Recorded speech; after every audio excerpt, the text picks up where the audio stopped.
From the University of Virginia's Miller Center, this is American Forum. And on the Republican side, for the longest time, you've already mentioned Donald Trump, but for the longest time, the conventional wisdom was that he wasn't going to last. He was going to burn out by the time the primaries really got underway.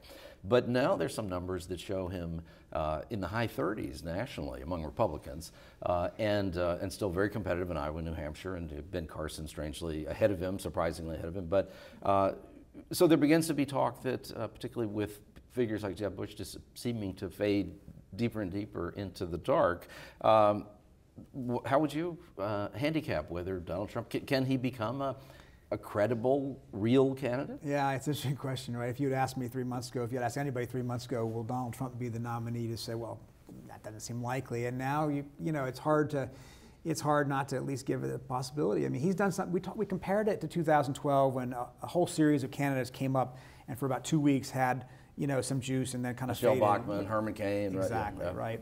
But he has done something much more extraordinary. He stayed at the top for many, many months, and he has had lasting power that those figures did not have.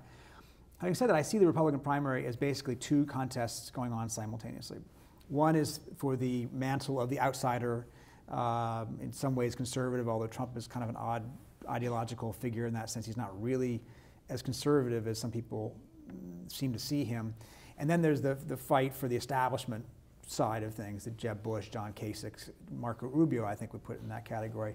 And then at the end, once those two winnow out, then you have a contest between what the party wants to be, you know. And it's interesting because typically this is a party that has gone with the establishment. I mean, this is, you know, for decades, the Republicans had an heir apparent, and whoever was a front runner pretty much got the nomination. The Democrats were the ones who had these kind of crazy, you know, mixed up, who knows what's going to happen kind of contests, and the Republicans were orderly and headed toward a seemingly obvious finale. This year, man, it's just completely up for grabs.